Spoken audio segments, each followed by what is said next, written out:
मनोमय कोश का अनावरण। पंच कोशों में तीसरा मनोमय कोश है। इसे गायत्री का तृतीय मुख भी कहा गया है। मन बड़ा चंचल और वासनामय है। यह सुख प्राप्ति की अनेक कल्पनाएं करता है। कल्पनाओं के ऐसे रंग बिरंगे चित्र तैयार करता है कि उन्हें देखकर बुद्धि भ्रमित हो जाती है।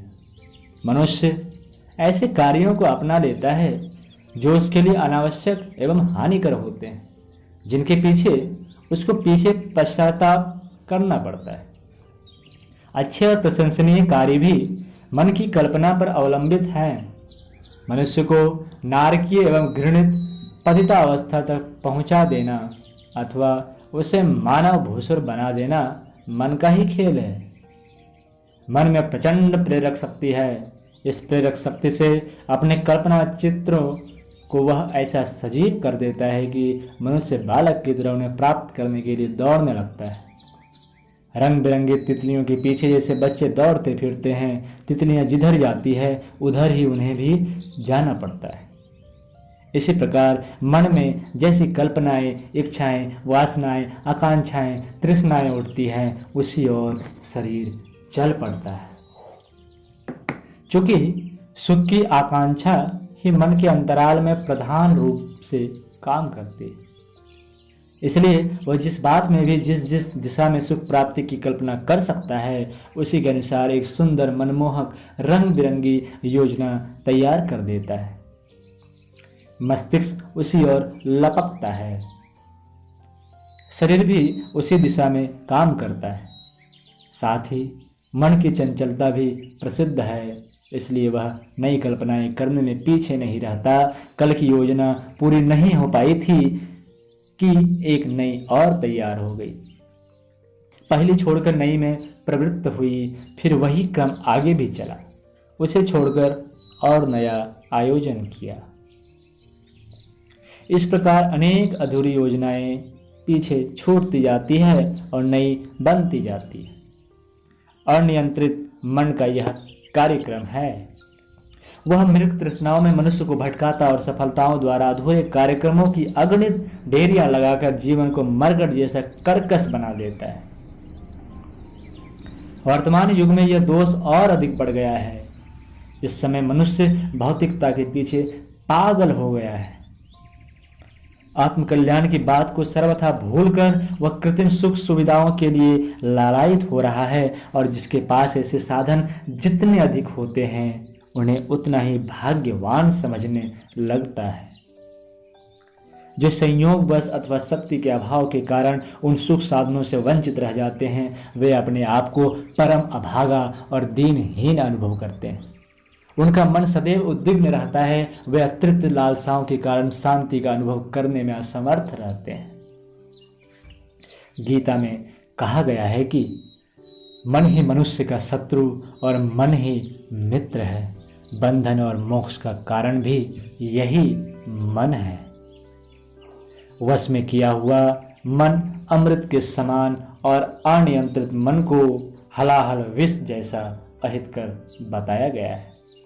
कारण यह है कि मन के ऊपर जब कोई नियंत्रण या अनुशासन नहीं होता तो वह सबसे पहले इंद्रिय भोगों में सुख खोजने के लिए दौड़ता है। जीभ से तरह तरह के स्वाद चाटने की लपक उसे सताती है। रूप यौवन के क्षेत्र में काम कल्लोल करने के लिए इंद्र के परिस्तान को कल्पना जगत में ला खड़ा करता है। नृत्य, गीत, वाद्य, मनोरंजन, सैर सपाटा, मनोहर दृश्य व सुवासित पदार्थों से लुभाते हैं। वह उनके निकट अधिक से अधिक समय बिताना चाहता है। सर्कस, थिएटर, सिनेमा, क्लब तथा खेल आदि के मनोरंजन क्रीड़ा स्थल उसे रुचिकर लगते हैं। शरीर को सजाने या आराम देने के लिए बहुमूल्य वस्त्र, आभूषण, मोटर, विमान आदि सवारियां, कोमल पलंग और पंखे आदि की व्यवस्था आवश्यक प्रतीत होती है। इन सब भोगों को भोगने एवं वाहवाही लूटने, अहंकार की पूर्ति करने और बड़े बनने का शौक पूरा करने के लिए अधिकाधिक धन की आवश्यकता होती है। उसके लिए अर्थ संग्रह की योजना बनाना मन का प्रधान काम हो जाता है। असंस्कृत जुट्टल मन प्रायः इंद्रिय भोग, अहंकार की तृप्ति और धन संचय की 3 क्षेत्रों में ही सुख ढूंढ पाता है। उसके ऊपर कोई अंकुश न होने से वह उचित अनुचित का विचार नहीं करता और जैसे बने वैसे करने की नीति अपनाकर जीवन की गतिविधि को कुमारगामी बना देता है। मन को दौड़ स्वच्छंद होने पर बुद्धि का अंकुश भी नहीं रहता।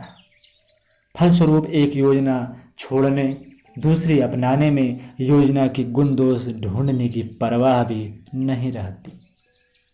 पाशविक इच्छाओं की पूर्ति के लिए अव्यवस्थित कार्यक्रम बनाते बिगाड़ते रहना और इस अव्यवस्था के कारण जो उलझनें उत्पन्न हुई हैं उनमें भटकते हुए ठोकर खाते रहना, साधारणतः यही एक कार्य प्रणाली अभी सभी स्वच्छंद मन वालों की होती है। इसकी प्रतिक्रिया जीवन भर क्लेश, असफलता, पाप, अनीति, निंदा और दुर्गति होने की हो सकती है। मन के वश में होने का अर्थ है उसका बुद्धि और विवेक के नियंत्रण में होना।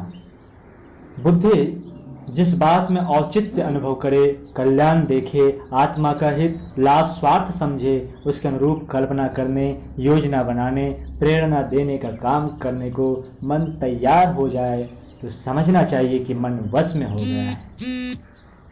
क्षण क्षण में आवश्यक दौड़ लगाना, निरर्थक स्मृतियों और कल्पनाओं में भ्रमण करना अनियंत्रित मन का काम है।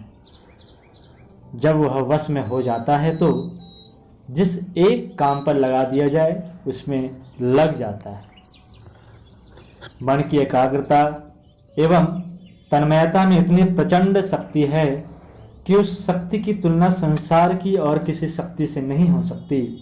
जितने भी विद्वान, लेखक, कवि, वैज्ञानिक, अन्वेषक, नेता, महापुरुष अब तक हुए हैं उन्होंने मन की एकाग्रता से ही काम किया है।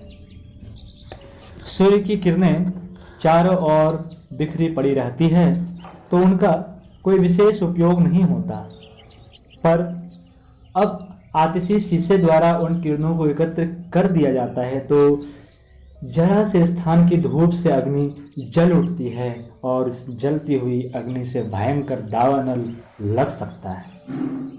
जैसे 2 इंच क्षेत्र में फैली हुई धूप का केंद्रीकरण भयंकर दावानल के रूप में प्रकट हो सकता है, वैसे ही मन की बिखरी हुई कल्पना, आकांक्षा और प्रेरणा शक्ति भी जब एक केंद्र बिंदु पर एकाग्र होती है तो उसके फलितार्थों की कल्पना मात्र से आश्चर्य होता है।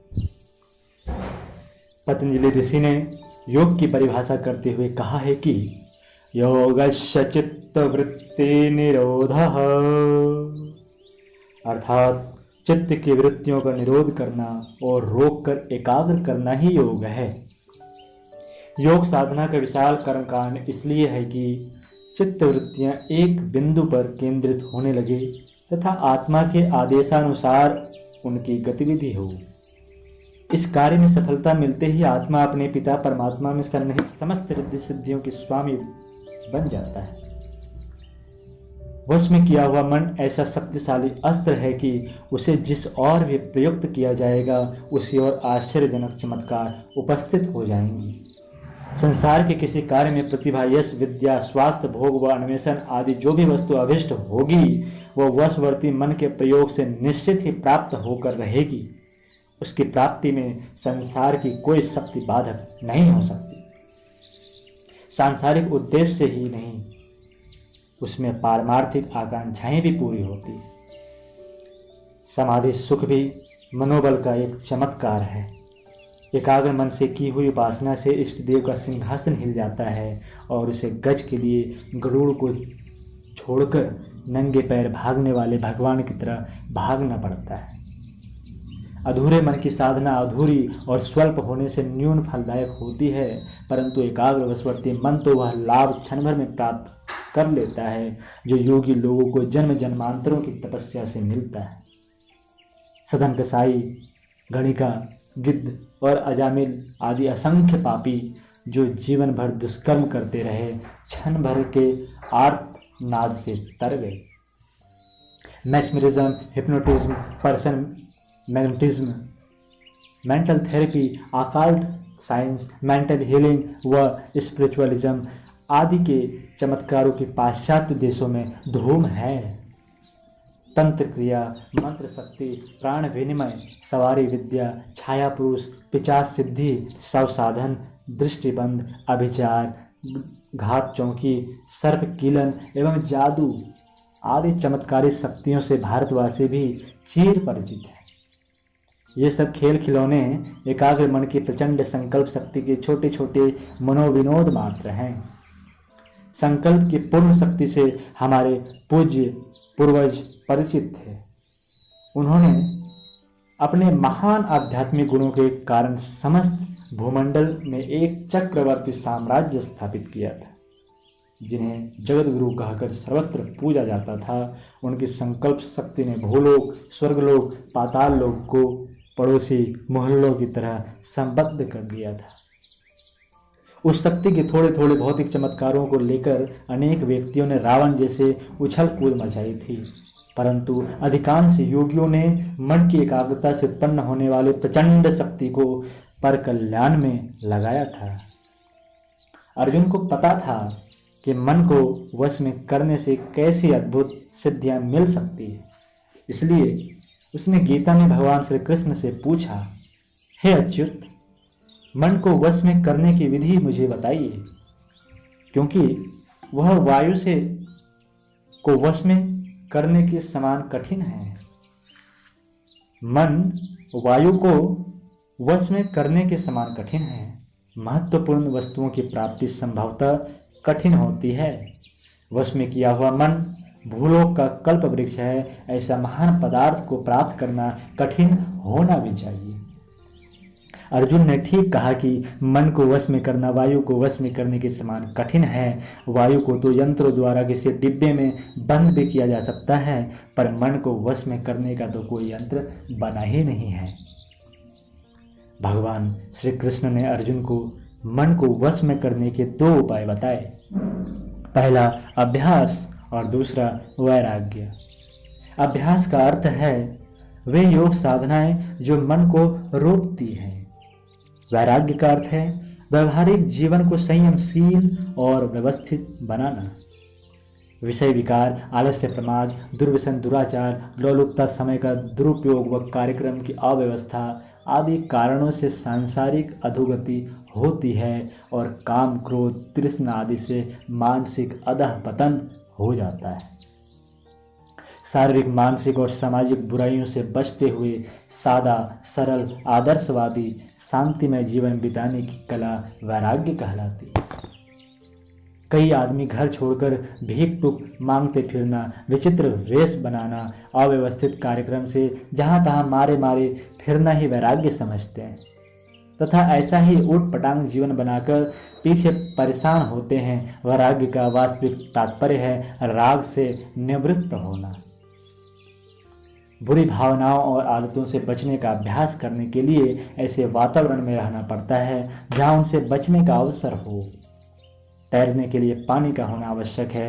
तैरने का प्रयोजन ही यह है कि पानी में डूबने के खतरे से बचने की योग्यता मिल जाए। पानी से दूर रहकर तैरना नहीं आ सकता। इसी प्रकार राग द्वेष जहाँ पन्न होते हैं उस क्षेत्र में रहकर उन बुराइयों पर विजय प्राप्त करना ही वैराग्य की सफलता है। कोई व्यक्ति जंगल में एकांतवासी रहे तो नहीं कहा जा सकता कि वैराग्य हो गया, क्योंकि जंगल में वैराग्य की अपेक्षा ही नहीं होती। जब तक परीक्षा द्वारा यह नहीं जान लिया गया कि हमने राग उत्पन्न करने वाले अवसर होते हुए भी उन पर विजय प्राप्त कर ली, तब तक यह नहीं समझना चाहिए कि कोई एकांतवासी वस्तुतः वैरागी ही है। प्रलोभन को जितना ही वैराग्य है, यह विजय वहीं हो सकती है जहाँ ये बुराइयां मौजूद हो। इसलिए गृहस्थ व सांसारिक जीवन में सुव्यवस्थित रहकर मन पर विजय प्राप्त करने को वैराग्य कहना चाहिए।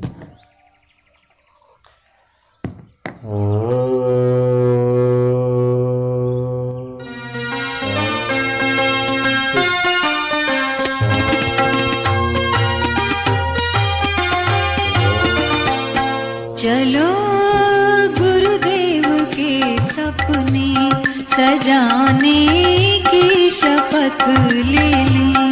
चलो गुरुदेव के सपने सजाने की शपथ